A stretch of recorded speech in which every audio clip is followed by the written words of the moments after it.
Okay, everyone, it is now 1:31. Let me bring the meeting to order. May I have roll call, please? Great. Director Fall?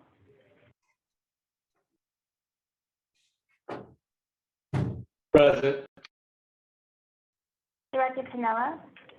Present. Director Young? Present. And Chair Reed? Present. First thing on the order of business is approval of the minutes from April 13th, 2023.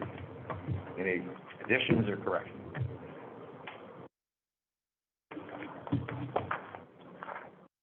Mr. President, I move that Director Young, I move that the minutes from the April 13th meeting be approved with the necessary corrections.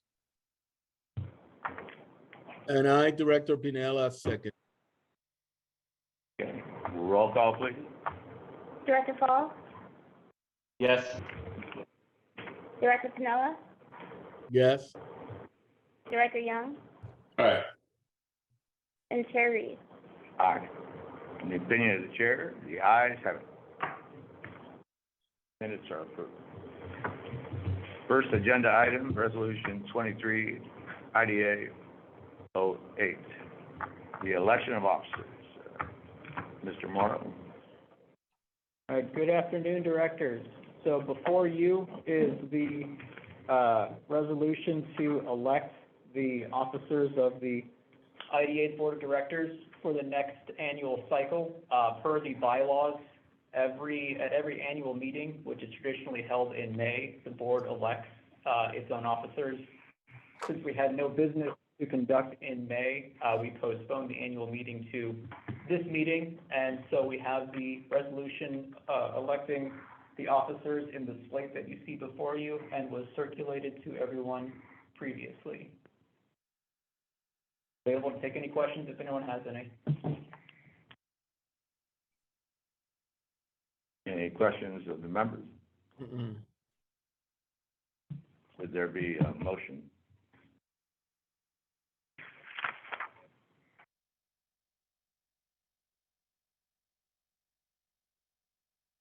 We were going to make you a president, Gilberto, if you want. Thank you, but no. But thank you. That was a rousing speech. Yeah. I move that we approve the directors as presented. As presented. Is there a second? Director Young, second.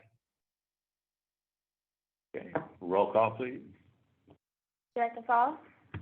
Yes. Director Pinella? Yes. Director Young? Aye. And Chair Reed? Aye. Opinion of the chair, the ayes have it. Thank you for your faith in me, folks. I've been a vice president a long time. And if I can make a comment for the record, I really appreciate the opportunity to work alongside you, and you have been committed to the IDA for so long, Commissioner Reed, and really proud that now you're the chair and you're gonna steer this ship forward. As long as we're not a rudderless ship. I almost say Titanic, but strike that off the record. Thank you, thank you. Item next, Resolution 23, IDA 09. I see Michelle is present. I am. Good afternoon. This project is for the, this is 09, so the Abusi Pavilion.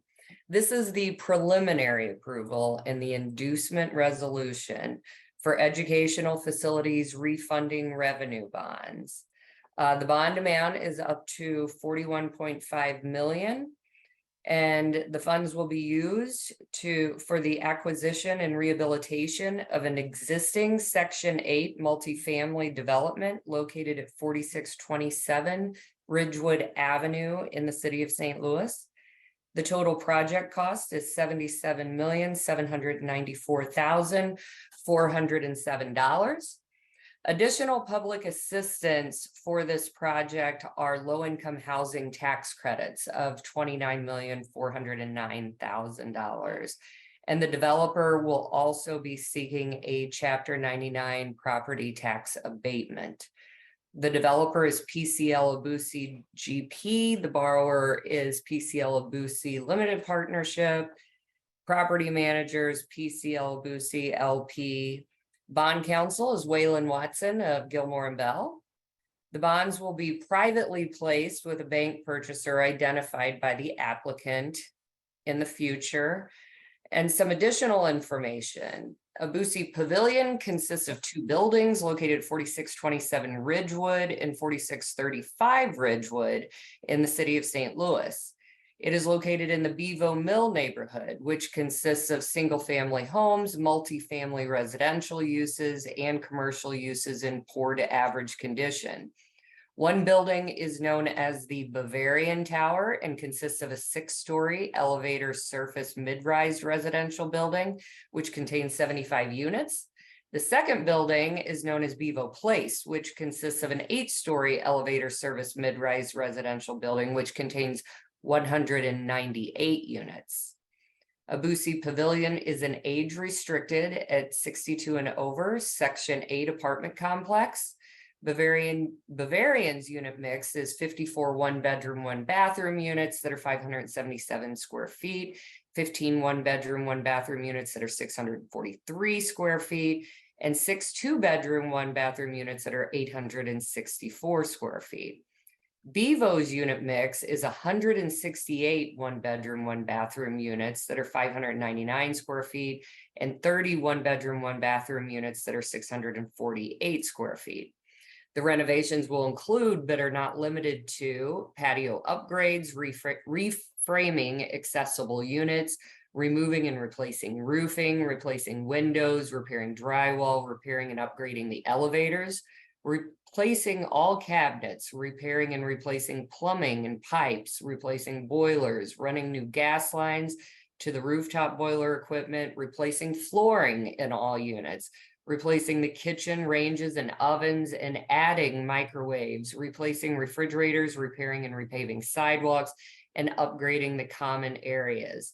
The total renovation costs are estimated to be approximately $73,000 per unit.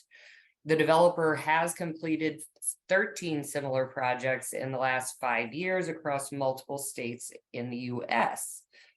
And the requested action then is approval of the attached resolution.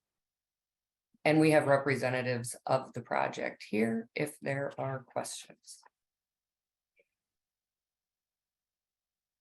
Yes, I have. Go ahead, James.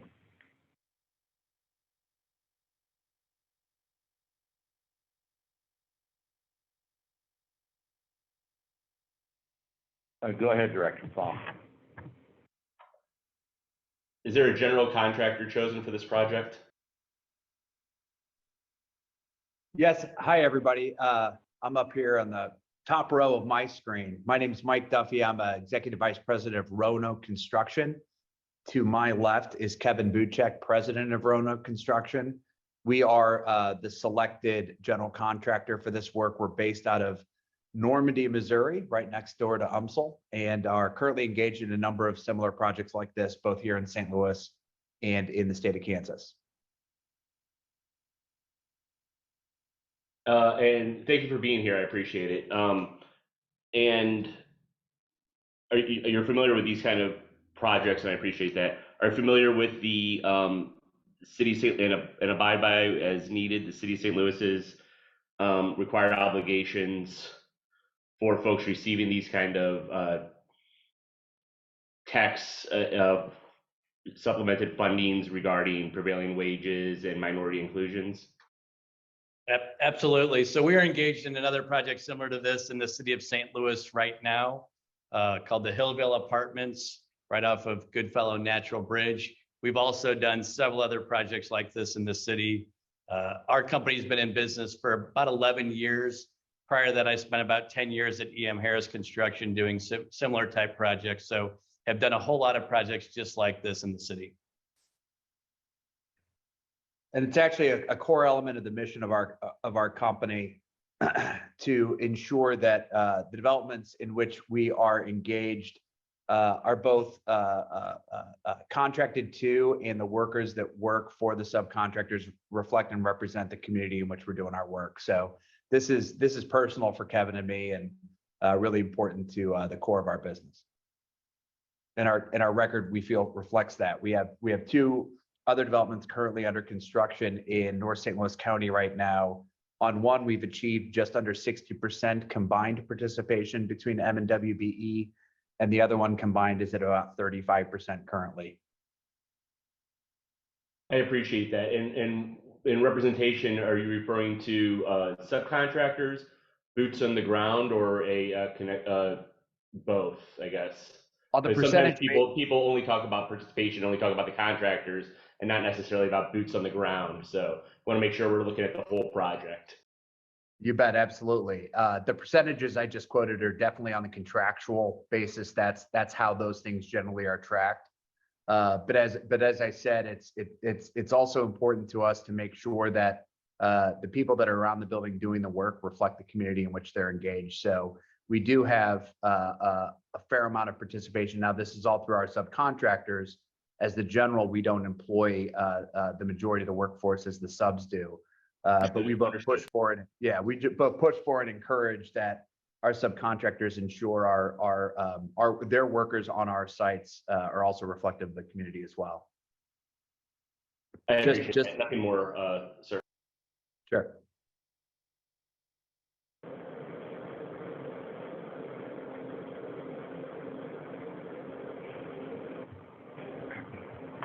Well, if I may,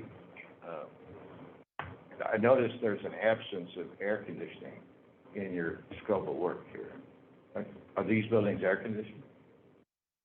They are. They actually have brand new PTAC units that have been added to the building through a program with Ameren. So that work's actually going on right now and will be completed before we start construction. Are both buildings occupied? They are.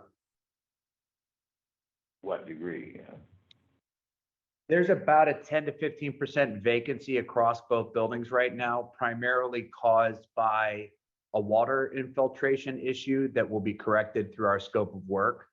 So they're really down units. Every occupiable unit, for all intents and purposes, is occupied.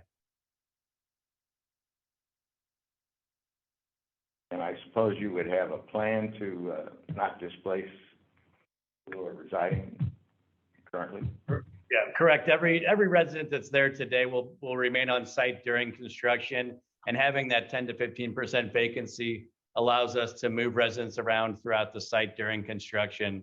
So no one will have to be relocated either temporarily nor permanently off-site.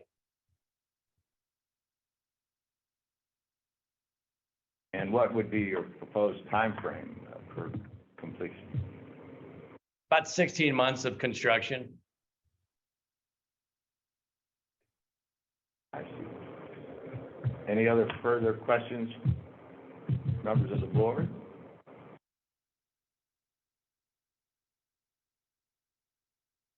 Well, hearing none, we will entertain a motion for preliminary review.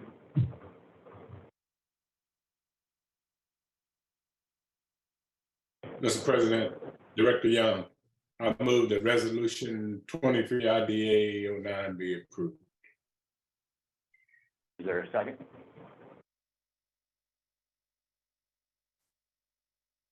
I, Director Pinella, second. Okay, roll call, please. Director Fall,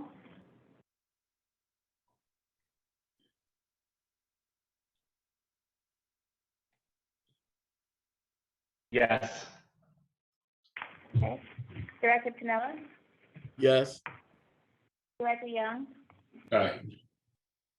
Chair Reed. Aye. Sending to the chair, the ayes have it. Motion passes. I appreciate it very much. Thank you. Good luck. Item next, number 23, IDA 10, the Premier Charter School. Hi. Who's-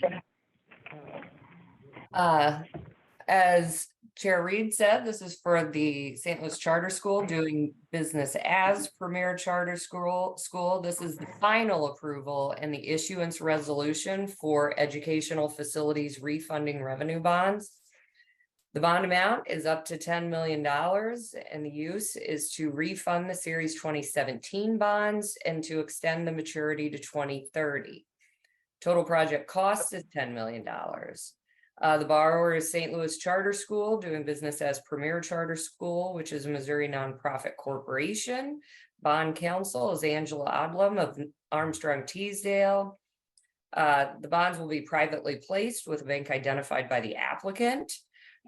Premier Charter School is located at 5279 Filer Avenue. The property is bounded on the east by Brannan, on the west by Sublet, and on the south by Filer. The bonds were originally issued in 2017 for the acquisition of the property and to improve, equip, and furnish the facilities.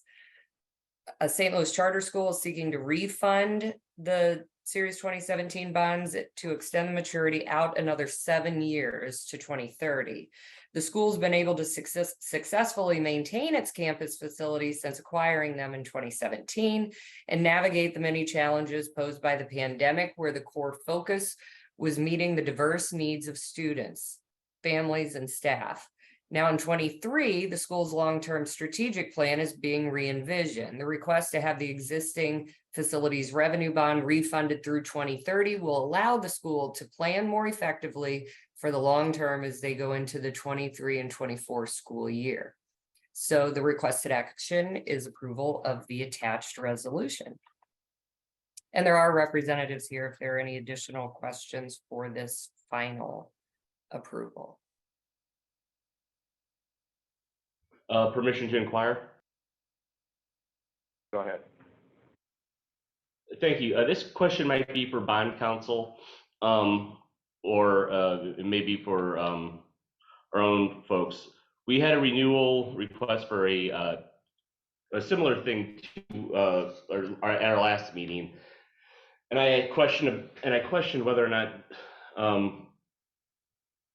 our IDA had the authority to do this, and was told that we did because it fit under the and the minutes reflect that it fits under the definition of project and for educational purposes. My review of chapter 349 makes no references to educational purposes. It makes no references to schools whatsoever. And I've read 349 back and forth a couple of times, and dissected the definition of project a number of times. And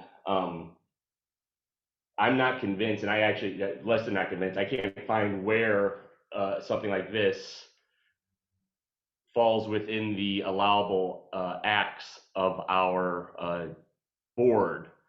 Not only because it's to education, but because the purpose for it is to refinance, not for the underlying purpose, but for non-construction, non-building issues. So I'm willing to, or interested in hearing how these kind of bonds requests come before our board, because I don't see how we have the authority to do this. If somebody could help me out here, I'm interested.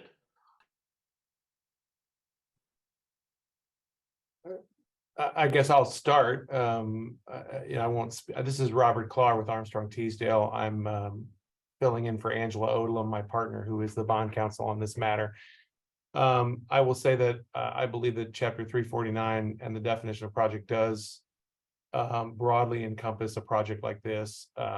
This is effectively a public school and therefore a public facility, and so I think it would fall within that definition.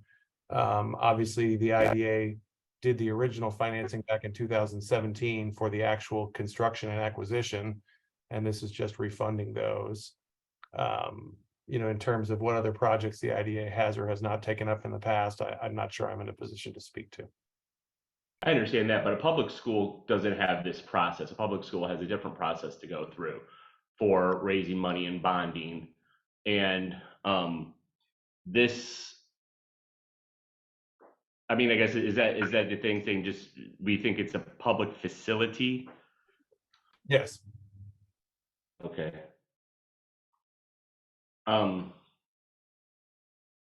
Yeah, I'd be interested in speaking to someone further about that because, well, frankly, I'm new. I'm less than convinced. I say that not as a shot, but as I'm willing to be informed and educated on it. I simply see this as ultra veers at the moment, though. But Yeah. that's why I asked. I guess I would add for what it's worth that the Missouri constitutional provisions regarding industrial development authorities actually are a little bit broader than the statutory language and have been sort of interpreted to allow all manner of other commercial facilities. But suffice to say, as bond counsel, we're comfortable with the IDA's authority in this instance. Is it because a charter school is now considered a commercial entity? Is that why, or that was just No, the land yet? Yeah. I'm more focused on the public facility portion of it. I think that there is sort of ample sort of precedent for this, not just with the city of St. Louis's IDA, but with other industrial development authorities. And again, we are comfortable with it. We fully intend to give an unqualified opinion with respect to the validity of the obligations to be issued here. I'd be interested in such an opinion on that. Thank you.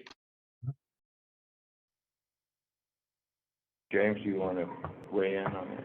That is more eloquent than I would have put it, but essentially correct. It's under the revised statutes of Missouri, a charter school is considered an independent public school, so these would qualify as bonds for public facility. Right, but a bond for a public school can't come before this board. That goes through a different mechanism.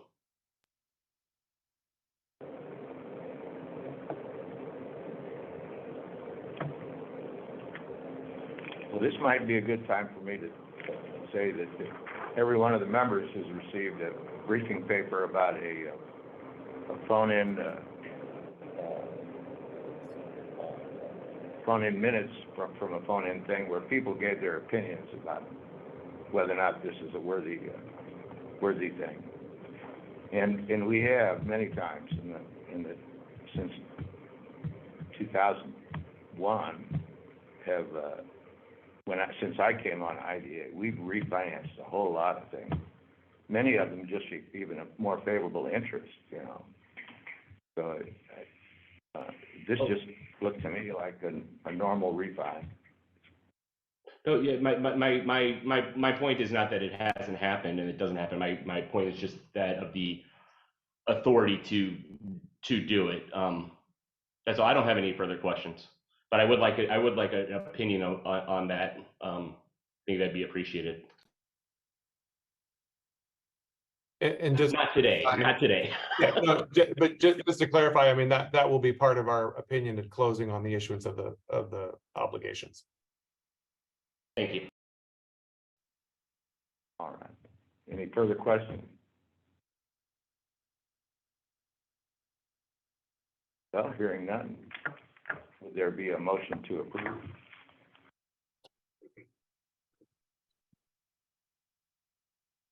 Mr. President, Director Young, I move that resolution 23 IDA 10 be approved. Is there a second? I, Director Pinella, second. Motion and second. Roll call, please. Director Fall, No. Director Pinella, Yes. Director Young,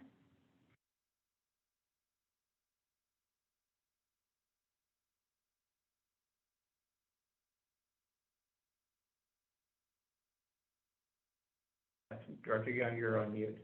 Director Young, aye. Chair Reed. Aye. In the opinion of the chair, the ayes have it, motion passes. First time we had a split vote.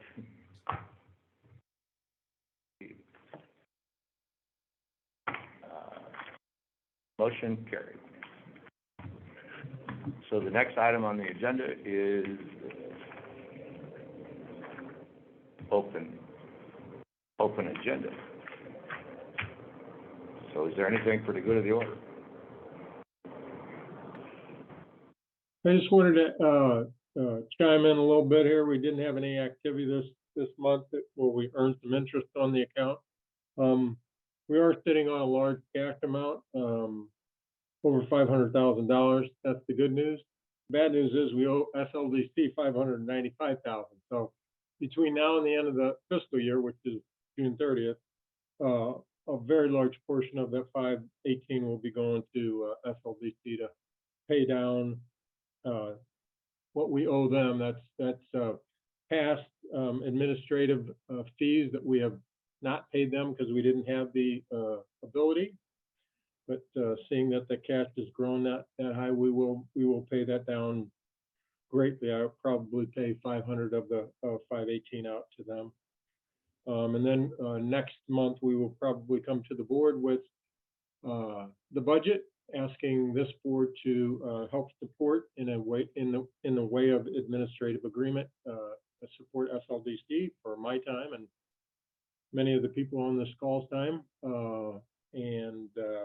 This year it was $50,000. I would suspect it may grow a little bit. It's been upwards of $400,000 in the past. But it is based on our ability to pay. Charlie Hahn puts that budget together, and seeing that we have grown a little bit in our cash and in the inducements that are in front of you today, it may grow. I don't know that for sure, but we'll make sure that you have that ahead of time before the meeting next month. That's all I really wanted to say. You know, you wanna- Yeah, I don't have anything else to add. Well, it's nice to have the executive director of St. Louis Development Corporation with us today, Neil Richardson. Thank you. And, well, seeing no other business, is there a motion to adjourn?